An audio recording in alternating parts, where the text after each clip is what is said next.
Hey, beautiful people. It's Tanya Weeders, ECMG Creative. Thanks so much for dropping by yet again. I know I have 1,000 windows open. Don't judge me. All right. So let's get into it. This is a follow-up on our How to Import a Schedule from Excel into Outlook Calendar 2017 video. We had a question by Eric Thiele. And if I mispronounce your name, please forgive me, because I have one of those names too, and it bothers me when people mess up my name. But thank you so much for the question that you posted up, because I recognize that sometimes, people will post up and a lot of people, others have the same question, but they haven't. So let's just get into it while we can. Now, I'm going to tell you explicitly that I don't know what the problem on your system may be. You might not have one at all. It might just be a situation where there's a difference in the version. One thing I do know about Microsoft is that they try as much as possible to stay within the nuts and bolts, if you will, of their software and all of their products. So if you see something slightly different, you're probably going to just chuck that up to it's a different version, but you should be able to do it, and I'm going to show you how.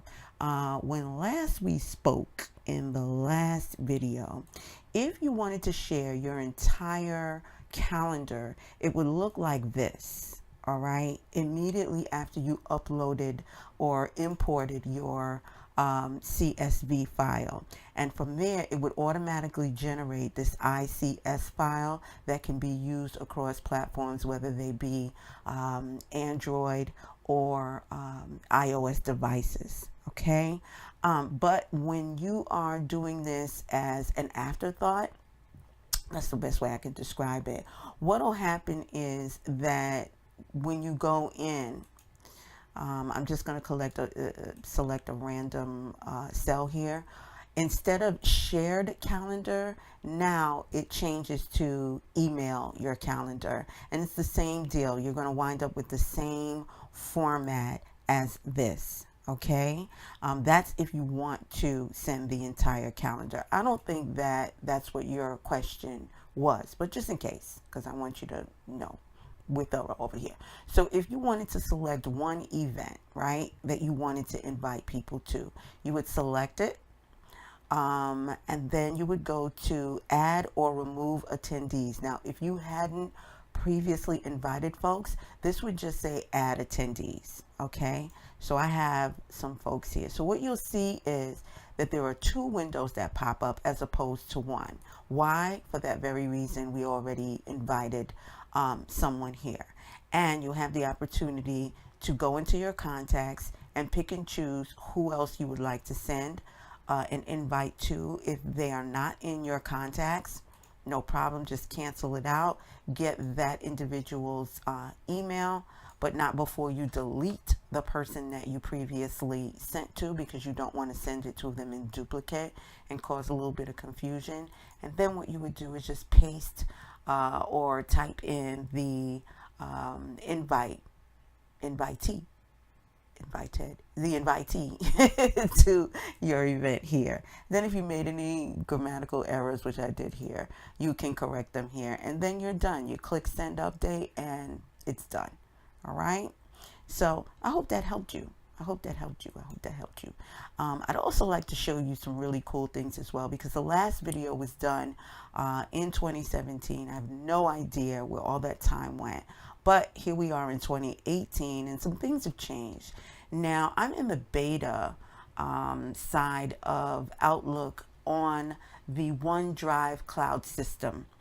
We use this, of course, in order to house some of our bigger files, videos, media that cannot easily be sent via email directly. What I did not notice here was that we have the option to use Outlook in OneDrive, and that Outlook is connected to the calendar as well. So what I would like to show you is, number one, this calendar with this beautiful, sexy, elegant, dark skin is the same calendar that's here on our desktop. all that time that I wished that we could use a darker skin here on our desktop, we can now do that through the cloud. So these calendars are identical. All right. So I want to show you how we did this. All we did was go into Discover New Calendars. Once you do that, under the Discover Calendars and beneath or after this little break right here, you'll see Import Calendar. Now, whether you house your files on locally on your desktop or from somewhere else online, you can upload a new calendar. And what is that? It's either an ICS file or a CSV file. But in this platform, after you select from file, you'll see that they're only going to accept the ICS file. Pretty much they understand the language that there are many people who do use Outlook both on Android and iOS. So you would just go to your browser, look for your ICS. I don't have time to be looking for all this. So what I do is I put in my extension. There is my calendar, and then you select open, and there you go. Bada boom, bada bing, and here is your calendar. Isn't that nice? So now, let's say you want to do it on your Google Calendar, just like this. Same identical calendar. We did it before. How did we get here from there? We'll show you right now. So when you go into your Gmail account, you don't want to select the calendar to the far right because it's just an accordion that will open up and it will populate with what's going on during your week, depending on how you have it scheduled. What you would do is go to your checker box here, right on the other side of your notifications. That is the Google Apps icon. You click on that. Click on calendar, and then that will bring you here. Once you get here, underneath this September 2018 calendar, you go to add a friend's calendar. You got to be your own best friend. So you you click on this, and you would select import, obviously, maybe not so obvious to some, and you would just select the file from your computer. But here's what I want to show you the beauty about Google is. They don't care whether you select an ICS file or a CSV file. They'll do all the heavy lifting for you.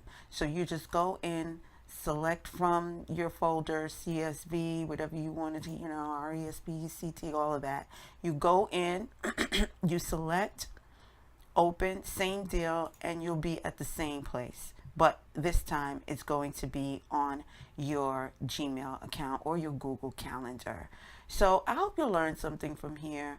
When I see things that are interesting that might be of help to folks, and I can try to pave a road to least resistance, I'm going to do that. So thanks so much for enjoying our channel. Remember to subscribe, like, leave your comments if you have any questions, and even if you know how to do something better than we do, faster, post up, link us to your video.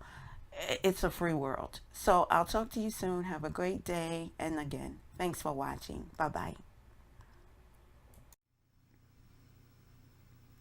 Follow us across social media at ECM Groups. Also, our website is ecmgroups.com, but you can subscribe here so that you'll always be up to date with our most recent uploads. Thanks for watching. See you next time.